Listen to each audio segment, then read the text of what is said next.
अगर आप क्लास 10 पास स्टूडेंट है या फिर आप क्लास 10 का फाइनल एग्ज़ाम दे रहे हैं या फिर आप अपना भाई बहन को डिप्लोमा कोर्स करने देना चाहता है तो आपके लिए यहाँ पे Arunachal Pradesh joint entrance examination 2024 का जो नोटिफिकेशन है वो अब आ चुका है। तो आज के इस वीडियो में हम इसी नोटिफिकेशन के बारे में बात करेंगे और यहाँ पे कुछ एक्स्ट्रा जो इन्फॉर्मेशन जो इस नोटिफिकेशन में नहीं है वो मैं आपको इस वीडियो पे प्रोवाइड करने की कोशिश करूँगा। ठीक है, तो हम देखते हैं कि यहाँ पे 29 फरवरी 2024 को directorate of higher and technical education का तरफ से यानी कि Arunachal Pradesh state council for technical education का तरफ से ये जो नोटिफिकेशन जारी किया गया है कि आपका जो Arunachal Pradesh joint entrance examination 2024 जो कि इसको हम शॉर्ट फॉर्म में या फिर पॉपुलरली बोलता है APJE करके, APJE या APJEE करके हम जाना जाता है। ये हर साल कंडक्ट किया जाता है और इस एंट्रेंस एग्ज़ाम को आप पास करने के बाद आप जो अरुणाचल प्रदेश के अंदर जितना भी पॉलिटेक्निक कॉलेजेस है जो गवर्नमेंट का है उसमें आप एडमिशन ले सकता है। ठीक है, तो उसको आप अप्लाई करने के लिए आपको क्या करना पड़ेगा कि यहाँ पे ऑफिशियल वेबसाइट जो अरुणाचल प्रदेश का जो हायर एंड टेक्निकल एजुकेशन का जो ऑफिशियल वेबसाइट भी यहाँ पे दिया गया है और इसका लिंक भी मैं आपको इस वीडियो के डिस्क्रिप्शन बॉक्स पर डाल के रख दूंगा। तो आप उस लिंक के थ्रू भी जाके ऑफिशियल वेबसाइट पर विजिट करके उसका जो इन्फॉर्मेशन ब्राउचर है वो सारा चीज़ को या फिर इस नोटिफिकेशन को डाउनलोड कर सकता है। ठीक है, तो इस नोटिफिकेशन का हिसाब से आपका जो रजिस्ट्रेशन ऑनलाइन रजिस्ट्रेशन और फॉर्म सबमिशन जो आपका 1 मार्च से शुरू हो जाएगा, लेकिन अभी जब मैं इस वीडियो को रिकॉर्ड कर रहा है तो आज है 2 मार्च 2024, लेकिन अभी तक वहाँ पे जो आपका रजिस्टर करने का या फिर आपका जो फॉर्म फिलअप करने का जो लिंक है वो अभी तक एक्टिव नहीं हुआ है। तो आशा करूँगा कि वो कुछ दिन के अंदर 4-5 मार्च के अंदर तक आपका वो लिंक जो है कि एक्टिव हो जाएगा। तो तब आप क्या कर सकते हैं कि उसमें आप अप्लाई कर सकता है। ठीक है, तो इसका लास्ट डेट रहेगा आपको यहाँ पे देखने को मिलेगा 20 मई 2024, यानी कि काफ़ी सारे टाइम दिया गया है। तो अभी काफ़ी क्लास 10 लोगों का भी एग्ज़ाम्स CBSE एग्ज़ाम्स चल रहा है, तो जो क्लास 10 पास आउट हो चुका है वो भी यहाँ पे कर सकता है और जो अभी क्लास 10 का फाइनल एग्ज़ाम दे रहा है वो भी इसको अप्लाई कर सकता है। ठीक है, उसके बाद आपका फॉर्म फिलअप प्रोसेस होने के बाद आपको 23 मई को आपको एडमिट कार्ड जो देखने को मिल जाएगा। फिर आपका एग्ज़ाम जो है कि आपका 2 जून को होने जा रहा है। ठीक है, 2 जून को होने जा रहा है और टाइम भी यहाँ पे पूरा मेंशन है। तो ये एग्ज़ाम जो है कि आपका लगभग अरुणाचल के अंदर लगभग आपको 3 एग्ज़ाम सेंटर आपको देखने को मिल जाएगा, जैसे कि ईटानगर एक हो गया, पासीघाट पे हो गया, फिर नामसाई पे हो गया। तो ऐसे करके आपको 3 एग्ज़ाम सेंटर देखने को मिल जाएगा। तो तीनों में आप जहाँ पे भी आपका कंफर्टेबल लगता है तो फॉर्म फिल करते वक्त आप उसको क्या करना है कि अपना एग्ज़ाम सेंटर को सिलेक्ट कर लेना है। जहाँ पे आप ज़्यादा मन करता है या फिर जहाँ पे आपका ज़्यादा कन्वीनियंस है उसको आप फर्स्ट में सिलेक्ट करके फिर आप जो ऑप्शनल वाला दो फिर आपको सिलेक्ट करना होगा।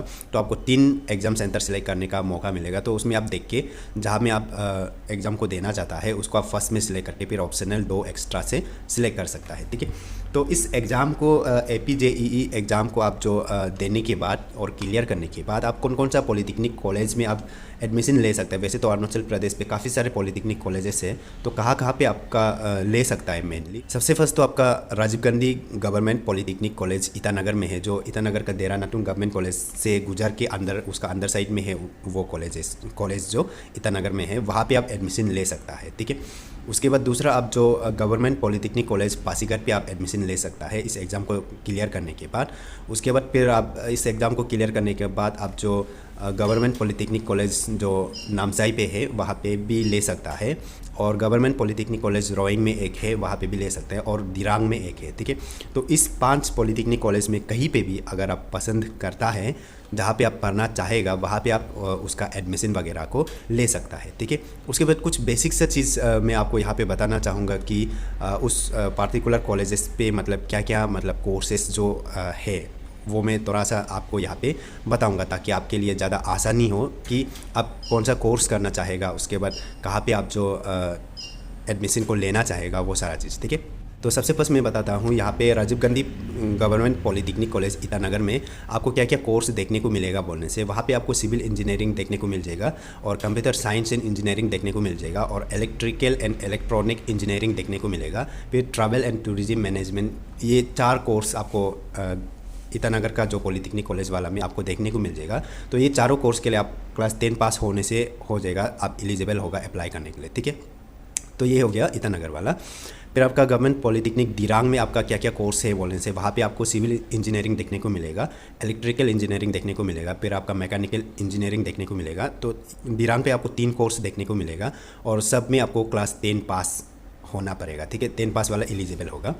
उसके बाद आपका जो ये है पासीघाट में आपका क्या क्या कोर्स है बोलने से वहाँ पे भी आपका 3 कोर्स है, civil engineering, electrical engineering, computer science and engineering, ठीक है। और एजुकेशन क्वालिफिकेशन तो सेम ही रहेगा। उसके बाद आपका जो रोइंग में भी वही है कि civil engineering, electrical engineering, computer science and engineering, Roing में भी वही 3 कोर्सेस है। उसके बाद फिर आपका जो नामसाई वाला में उसमें भी 3 कोर्स है आपका, एक सिविल इंजीनियरिंग है, इलेक्ट्रिकल इंजीनियरिंग है और एक मैकेनिकल इंजीनियरिंग है। तो वो सारा कोर्स जो है कि आपको देखने को मिल जाएगा, ठीक है। उसके बाद मैं आपको यहाँ पे बता दूँ कि एडमिशन के लिए आपका यहाँ पे स्पेशली आपका 2 कैटेगरी में कैंडिडेट्स को 2 कैटेगरी में बांटा जाएगा। तो कैटेगरी 1 में आपका जो APST वाला लोग होगा, उसके बाद कैटेगरी 2 में आपका नॉन APST वाला होगा, यानी कि ओपन कैटेगरी होगा। तो कैटेगरी 1 में आपका जो APST वाला जो है कि अरुणाचल प्रदेश का जितना भी ST लोग हैं उन लोगों के लिए कैटेगरी 1 जो रिजर्व रहेगा। और कैटेगरी 2 में नॉन APST होगा, तो उसमें कोई भी आप अरुणाचल का APST हो तो भी आप उसमें कम्पीट कर सकते हैं, या फिर आप बाहर कहीं दूसरा स्टेट का होने से भी आप जो उसमें कम्पीट कर सकता है, ठीक है।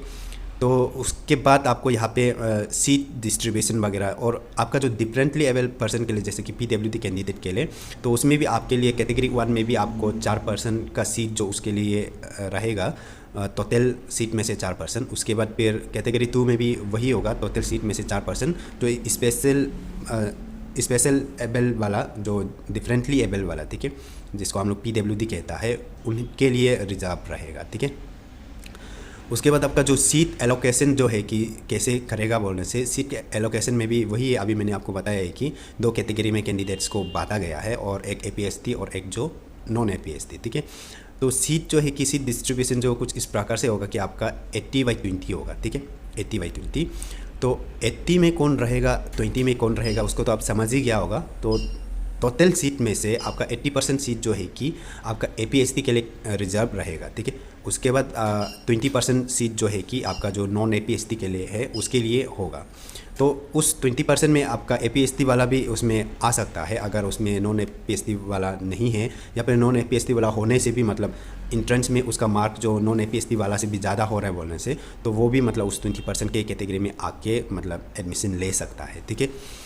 तो ये कुछ बेसिक सा चीज़ है। उसके बाद इस वीडियो को आप आगे भी शेयर कर सकता है, और आपका कोई भाई बहन है जिसको आप चाहता है कि ऐसे कुछ डिप्लोमा कोर्स करने देगा, ऐसे कुछ सोचता है, तो आप उसको सजेस्ट कर सकता है, या फिर आप उसके लिए फॉर्म फिलअप कर दे के उसको इंट्रेंस दे सकता है, ठीक है। तो ये हर साल इसका इंट्रेंस जो होता है, और इसका प्रीवियस ईयर क्वेश्चन पेपर भी आपको शायद मेरा टेलीग्राम चैनल से मिल जाएगा। और इसके ऊपर और भी जानकारी चाहिए होने से आप इस वीडियो के नीचे कमेंट सेक्शन में कमेंट करके रख सकता है, ताकि मैं उसे देख के बाद में कोशिश करूँगा कि क्या करने से ठीक रहेगा, ठीक है। और इन केस उसका जो फॉर्म फिलअप के रिगार्डिंग भी अगर कोई जानकारी या फिर सेपरेट से वीडियो ऐसे कुछ चाहिए होने से भी आप नीचे कमेंट कर सकता है। मैं कोशिश करूँगा कि उसके ऊपर भी वीडियो बनाने के लिए।